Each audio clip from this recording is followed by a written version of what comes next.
Alluka is a living example of why humanity is not prepared for the Dark Continent. Hello and welcome back to Suckwar Central. My name is CJ, and of course to continue Pride Month, we've gotta make a video talking about Alluka and the creature living inside her, Nanaka. Really, it's important to clarify we're talking about them both as one being that is two beings that is one being that is... it's complicated. In any case, there have been plenty of videos explaining how Alluka and Nanaka work, and the series itself explains all that, but what I want to explore today is why and what.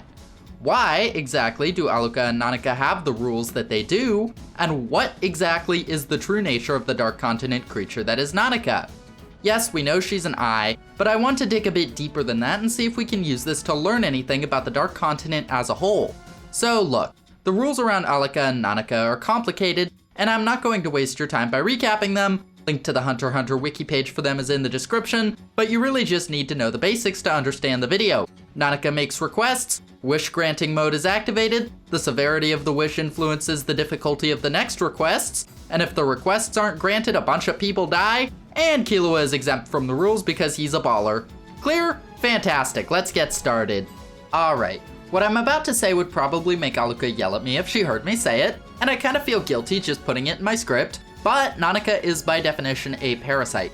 Normally, I'd use a nicer turn of phrase like they have a symbiotic relationship, and I'm sure I'll get biologists in my comments arguing that this is actually mutualism or commensalism, but given the havoc Nanaka has caused in Alluka's life, I'd say parasite is technically accurate.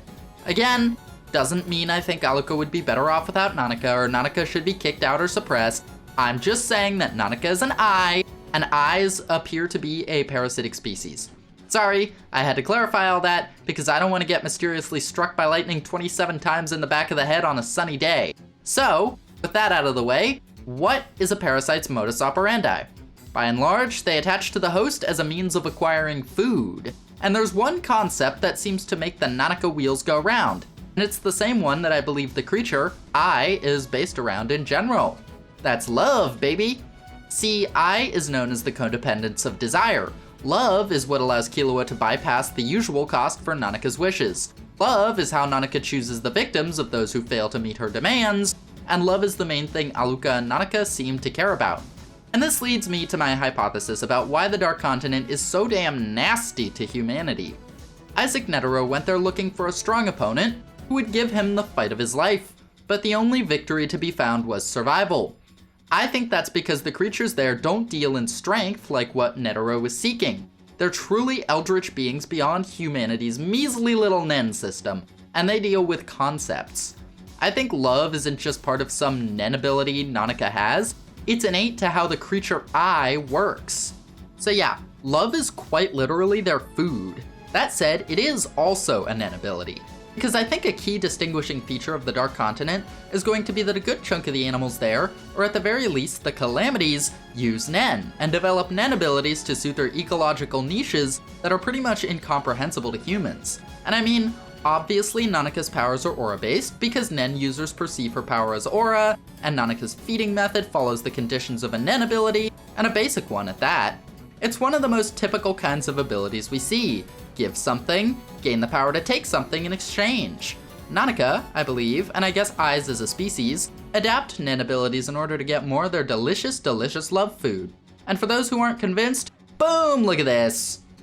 Huh, I just realized this kind of only applies to people like me who know a bit of Japanese. Those who fully know Japanese are like, yeah, no shit, that was the most obvious pun ever. And those who know nothing of Japanese are probably like, what am I supposed to do with this? What do any of these weird little moon runes mean?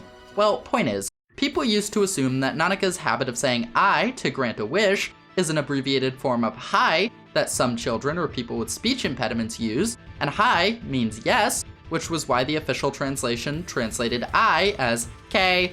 However, the kanji I put up on screen is the kanji for love, and guess how it's pronounced? I. Ergo, I, the creature, is driven by love. So then the question becomes, are all eyes wish-granting genies who work exactly like Nanaka? And I would have to guess that the answer is no. See, we need to remember the parasitic, symbiotic component in all this. Nanaka is not just Nanaka. She is also Alluka's parasite / split personality / possessor / headmate / whatever you want to call her. In the same way, I believe Nanaka influences Alluka to be such a loving, tender-hearted girl who is quite frankly shockingly cheerful and bubbly, and full of positivity considering that she's the family's resident basement genie / wish-granting slave / bullied queer kid. I also have to believe Alluka's horrifically abusive upbringing influences the nature and characteristics of Nanaka's abilities. And yes, just putting this out there, it is my pet theory that Alluka remains a happy little bundle of joy in spite of all she's been through, specifically because Nanaka keeps her that way for the sake of love, which is either horrifying or heartwarming depending on how you choose to interpret it. Given that Alluka seems to be on good terms with Nanaka and got upset with Killua for trying to get rid of her though, I'm going to lean toward the more positive and optimistic take. Side note, once again, crazy how that's the only time we've ever seen Alluka really get upset to my recollection. Shows just how much she cares for Nanaka. In any case, pardon me for the little tangent, you know you loved it. Let's get back to my Alluka hypothesis. See, while the creature wants love, said creature's concept of love is, I believe, shaped by the host they inhabit. So let's think about what that means for someone growing up in a Zoldyck family. The Zoldycks train their kids to be lethal weapons, and they want them to obey their every command. They're judged on talent for killing and perceived usefulness to the family, and they receive love and affection in proportion to that. So obviously, Nanaka's love language ended up being acts of service. Being raised in a family where what you can do for the family is what earns you affection, she developed an ability that would allow her to fulfill their wishes. However, it's more than just a wish, it's effectively a contract. Nanaka needs to have her needs met, and making a wish with her power is promising that she will get that in the future. Because Nanaka needs to eat to survive, she's gotta get that love one way or another. And because using her powers takes energy, she needs to get energy in proportion to what she gives. That's why, if the person she makes demands of can't fulfill her requests, well, she extracts the meal that was promised to her one wish ago. That's right, when she squeezes out someone like a dish rag or pulverizes them like a pancake, she's not exacting some kind of karmic punishment on humanity for its hubris. She's just having a little snack. And once again, we can see that principle of love in action with the pattern of what I'm going to call Nanaka's feeding kills. In addition to the person who failed to meet those requests, she targets all their acquaintances in proportion to how much time they've spent with that person, plus whoever's closest to them, emotionally, not geographically. So why do this, and not just squish up a bunch of people nearby? Well, like I said, Nanaka's literally feeding on love by destroying all that person's relationships as well as them. I also think the kills look like that to represent Nanaka squeezing the love nutrients out of them. Furthermore, it's my belief that Alluka's life and upbringing as a Zoldyck child influence Nanaka's requests. I mean, Nanaka's small requests are benign, sure, but they get very gruesome very fast. Well, that could just be how an eye works, but I theorize it's actually not inherent to the species. Alluka was born into a family of extremely abusive assassins who torture their kids to battle harden them. Yet at the same time, these parents show affection to their children. In other words, in some of these poor traumatized kids, the love wires and the torture wires in the brain have gotten crossed. Side note, that must be crazy. I could never imagine what that's like. Anyway, not only that, but killing people is how the Zoldyck kids curry favor with their parents, as seen by Miliki actually agreeing to kill people when he wants something from Silva. In other words, of course Alluka is going to recognize violent disfigurement as a form of affection. It's the form of affection most of her family practices.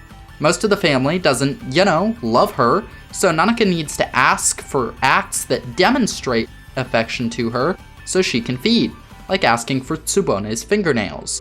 It's entirely possible that instead of asking for body parts, Nanaka would ask for instead like cake or donuts or something if her parents were bakers instead of assassins, assuming my hypothesis is correct.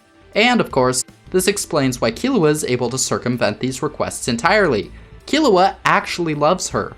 When Killua asks for something, Alluka and Nanaka feel the genuine love. They don't need proof, because Killua's love is the best and truest these two can get, and that's because Killua is the best brother in the whole world, and I love him so much, and he's had one of the best arcs in fiction. Anyway, yeah. See, when Killua asks Nanaka to do something, she just wants pats on the head and some affection. It's because she's hungry, because she's just worked very hard. It's like how after you go for a run, you feel really hungry too. Well, actually, I don't want to assume Hunter x Hunter fans, leave the house. Anyway, so this is also why Killua's wishes take priority over other people's. After granting a wish normally, Nanaka doesn't have any idea how long it'll be until she gets to eat. But with Killua, she knows she'll get that scrumptious emotional nutrition pretty much immediately, and it's gonna be way tastier because it's so genuine. So she'll absolutely drop everything and answer his requests, even if she's in request mode for other people.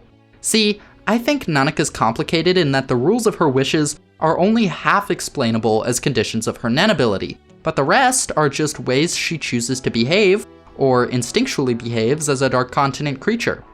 And on that note, I want to mention how cool the election arc is. The mistake the Zoldyck family makes is assuming that everything Nanaka does is explained by an ability with rules and conditions. They see her as a wish-granting machine and mentally strip all autonomy from her, symbolized by how Alluka's name contains the Japanese verb for to exist as an object. When Nanaka does something unexpected, they don't think, oh, Nanaka made a choice, they think, oh, there were secret rules to this machine that we didn't know about. That's why Killua is able to outmaneuver them. He appreciates and loves Alluka and Nanaka as people, meaning he's able to discern the differences between their behavior and the workings of their abilities. Side note, I think a lot of people who criticize the election arc and call Alluka a Deus Ex Machina are also overlooking this, approaching Alluka with the same mindset as the Zoldyck family, which is pretty bitterly ironic. Even when it's revealed Killua can make wishes free of charge, the Zoldicks interpret this as a rule in regards to Killua, when it's really a special priority that Nanaka chooses to grant him. Illumi is honestly stupid for thinking he can control Nanaka by controlling Killua. If Killua is being manipulated, there will be no genuine love, nothing for Nanaka to eat, and once again her wishes will have costs. Because he's been thoroughly brainwashed by the Zoldyck family, Illumi cannot comprehend a pure, genuine, non-abusive form of love when he sees it, and cannot possibly fathom what would be obvious to anyone else. Love is what makes Nanaka tick, not flesh, organs, and blood. With that being said, I've been CJ from Suck War Central, and I'm pretty sure this is why humans keep getting clapped when they go to the Dark Continent. In order to survive the creatures there, intuiting their powers like Nen abilities isn't enough. You need to understand the concepts that feed them and drive them. Because if a Dark Continent creature that's all about love causes this much devastation, finding one that feeds on something like hate or fear is going to unleash horrors 1,000 times worse. Anyway, I hope you guys enjoyed, and I hope you have a wonderful day.